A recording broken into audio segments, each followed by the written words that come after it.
Imagina lo siguiente, estás solo en casa, las luces están apagadas, ves una película de terror que te hiela la sangre y al final lees la frase que te hace cuestionar todo, basada en hechos reales. Ese pequeño detalle no le añade una capa extra de horror. La idea de que lo que acabas de ver no es pura ficción, sino que tiene raíces en algo que realmente sucedió, hace que el miedo sea más auténtico, más pegadizo, más real. En este video, nos sumergiremos en las historias de las películas de terror más icónicas que se atrevieron a decir, esto pasó de verdad. Pero la verdadera pregunta es, ¿hasta qué punto la realidad inspira el horror de Hollywood? ¿Y qué tan lejos se atreven a ir para que no durmamos en las noches? Quédate hasta el final, porque te aseguro que después de esto, verás tus películas de terror favoritas con otros ojos. Y si te atreves a explorar el lado más oscuro de la realidad, suscríbete y activa la campanita para no perderte de ningún misterio. Comenzamos nuestra inmersión en el horror real con una película que no solo aterrorizó a la audiencia, sino que también desató un intenso debate sobre la fe, la posesión y la responsabilidad. El exorcismo de Emily Rose. Esta película del 2005 nos sumerge en el juicio de un sacerdote acusado de homicidio negligente tras la muerte de una joven durante un exorcismo. El film mezcla el drama judicial con flashbacks aterradores de la posesión, los horrores que Emily sufrió y los esfuerzos desesperados del sacerdote por salvarla.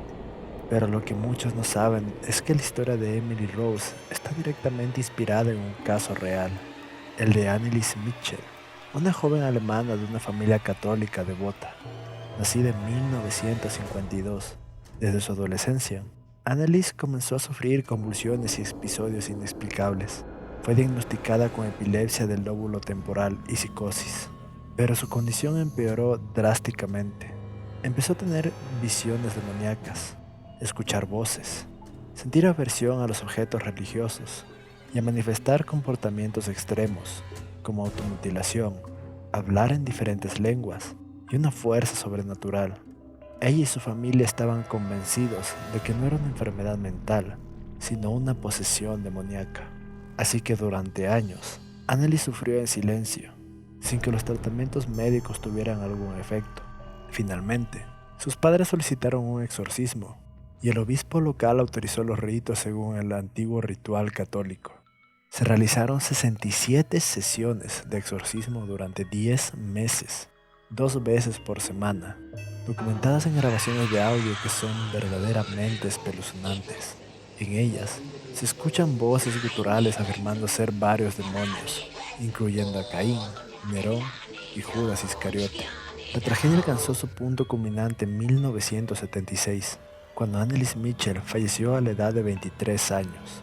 La causa oficial de la muerte fue desnutrición y deshidratación debido a la negativa a comer durante el exorcismo. Sus padres y los dos sacerdotes involucrados fueron acusados de homicidio por negligencia y en un juicio que conmocionó al mundo entero, fueron condenados. Si el caso de Anneliese Mitchell nos mostró el horror de la posesión, la siguiente película nos sumerge en el terror de la infestación demoníaca en el lugar y nos introduce a los investigadores paranormales más famosos de todos los tiempos, los Warren. Habla, por supuesto, del Conjuro del 2013, la película que dio inicio a uno de los universos de terror más exitosos de la historia. Nos cuenta la escalofriante historia de la familia Perron, que se muda a una idílica casa en el campo de Harrisville, Rhode Island, solo para descubrir que no están solos.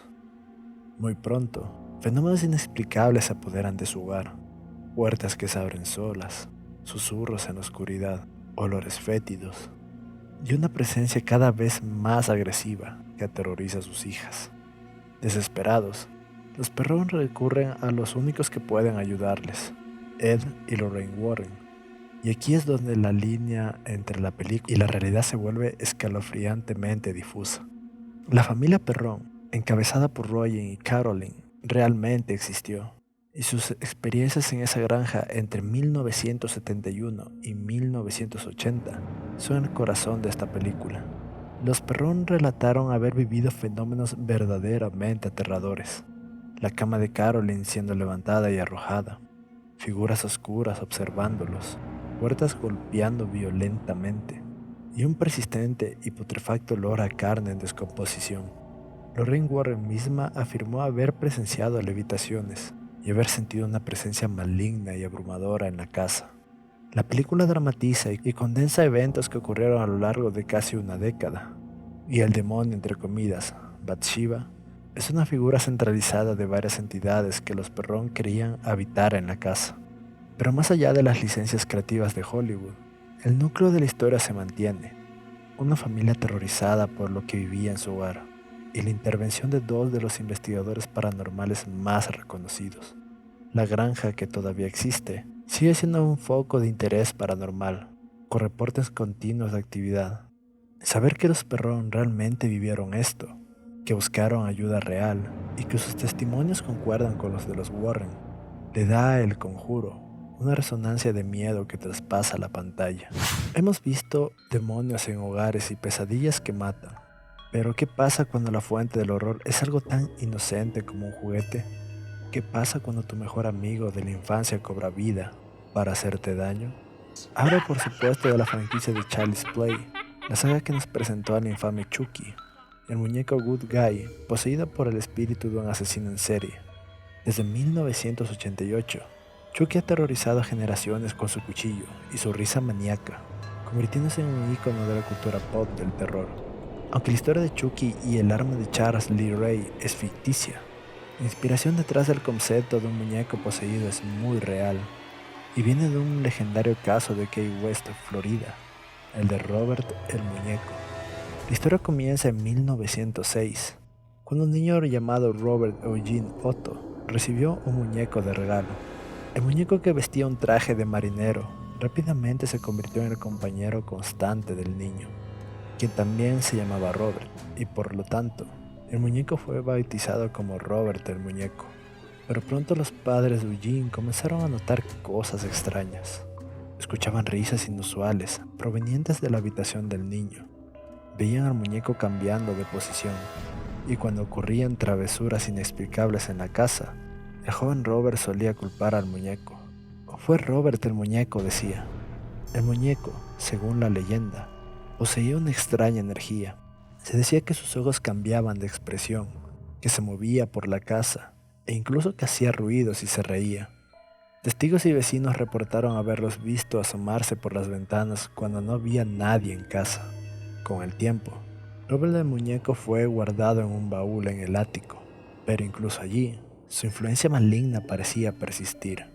Finalmente, fue donado a un museo de Key West, donde reside hasta el día de hoy, encerrado en una vitrina de cristal, muy similar a Annabelle, otro muñeco poseído. La idea de que un muñeco que cobra vida con intenciones malévolas es una fantasía de terror clásica, pero saber que esta premisa está inspirada en un objeto real, al que se le atribuyen fenómenos inexplicables, le da un matiz de pesadilla a la inocencia de los juguetes. Child's Play toma esta base y la eleva a la máxima expresión del slasher, pero el escalofrío original, la idea de un compañero inanimado que de repente se vuelve hostil, proviene de un muñeco llamado Robert, que para muchos sigue siendo muy, muy real. Hemos explorado el terror de los demonios, las posesiones y los objetos malditos. Pero, ¿qué pasa cuando el monstruo no es una entidad invisible, sino un ser humano? Un ser humano cuya depravación es tan profunda que inspiró a algunos de los villanos más icónicos y perturbadores del cine del terror. Hablo del hombre detrás de dos de las películas más influyentes y perturbadoras de la historia del cine: Psicosis de 1960 y La Masacre de Texas de 1974. Ambas, a su manera, se nutrieron del oscuro legado de Ed Gein, un nombre que resuena con un escalofrío particular en los anales del crimen real. Edward Theodore Gein, un hombre de la zona rural de Plainsfield, Wisconsin, no era un asesino en serie prolífico en el sentido tradicional. Solo se le vincularon directamente a dos asesinatos, pero fueron los macabros descubrimientos hechos en su granja en 1957 lo que le inmortalizó en la historia del horror. Después de la desaparición de una ferretera local, la investigación llevó a la policía a la granja de Gein, donde encontraron una escena de horror que desafiaba la comprensión humana. Los agentes descubrieron muebles hechos con piel humana, cuencos de cráneos, máscaras de piel, desmembrados de varias mujeres. Gain había estado desenterrando cadáveres del cementerio local para crear sus trofeos. Su obsesión con su madre fallecida y su compulsión por recrear figuras femeninas a partir de los restos humanos eran el motor de su retorcida existencia. La influencia de Gain en el cine es innegable.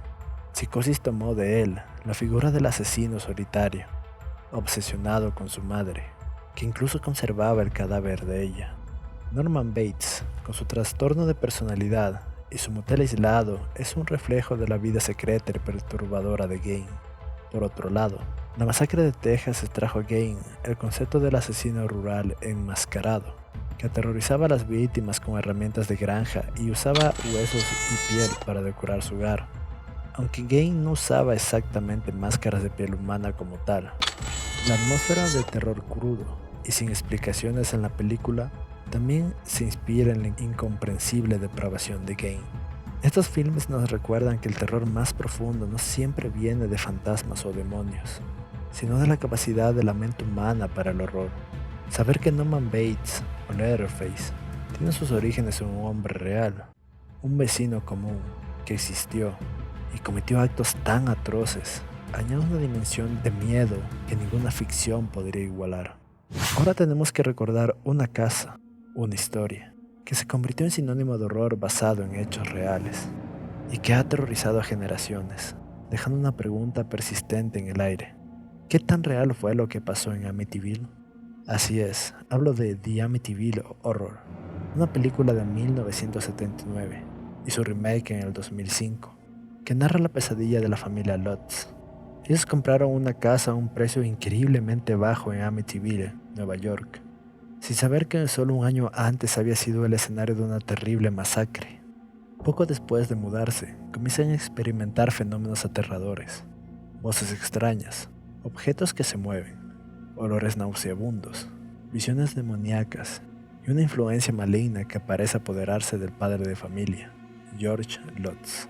La historia real de Amityville se divide en dos capítulos escalofriantes. El primero, indiscutiblemente real. En noviembre de 1974, Ronald DeFeo Jr., un joven de 23 años, asesinó a sus padres y a sus 4 hermanos menores a sangre fría mientras dormían en esa misma casa. Él mismo confesó los crímenes, afirmando haber escuchado voces que le decían que lo hiciera. El segundo capítulo es el que ha generado más debate. Apenas 13 meses después de la masacre de los DeFeo, la familia de George y Kathy Lutz se mudó a la casa con sus 3 hijos. Aseguraron haber vivido una experiencia de horror indescriptible durante solo 28 días antes de huir aterrorizados. Relataron actividad poltergeist, olores fétidos, lodos verdes que salían de las paredes, objetos levitando, y el propio George Lutz sufriendo cambios de personalidad y una obsesión por las bajas temperaturas, similar al asesino original. El caso de Amityville se convirtió en un fenómeno mediático masivo, con libros y películas que cimentaron su leyenda. Sin embargo, la veracidad de los relatos de los Lutz fue severamente cuestionada. Muchos críticos y escépticos, incluyendo el abogado de Ronald DeFeo Jr., alegaron que gran parte de la historia fue fabricada por los Lutz y sus colaboradores para ganar dinero. A pesar de la falta de pruebas contundentes y las contradicciones en sus testimonios, los Lutz siempre mantuvieron la autenticidad de su experiencia. La película de The Amityville Horror, especialmente la del 79, captura magistralmente la esencia de la historia contada por los Lutz, mezclando la tragedia real de los asesinatos con los supuestos fenómenos paranormales. Y es precisamente esa ambigüedad, esa duda entre lo que realmente pasó y lo que fue adornado, lo que le da a Amityville su poder duradero. Hemos explorado solo algunas de las historias más escalofriantes que saltaron de la realidad a la gran pantalla, demostrando que, a veces, la verdad es mucho más aterradora que la ficción. Pero la verdad es que la lista de películas de terror basadas en hechos reales es enorme. Hay muchísimas más historias esperando a ser contadas. Casas embrujadas, cultos macabros, monstruos acechando en la oscuridad y fenómenos inexplicables que han dejado a la gente sin palabras. Si quieren que nos sumerjamos en esas otras historias, que desentrañemos más misterios, y que el horror de lo real sigue quitándonos el sueño. Es hora de demostrarlo. Apoyen este video con un gran like, suscríbanse al canal si no lo han hecho y activen la campanita para no perderse de nada. Su apoyo es la señal para que prepare una segunda parte, donde exploraremos aún más películas de terror que se atrevieron a decir, esto pasó de verdad. Hasta la próxima, si se atreven a volver.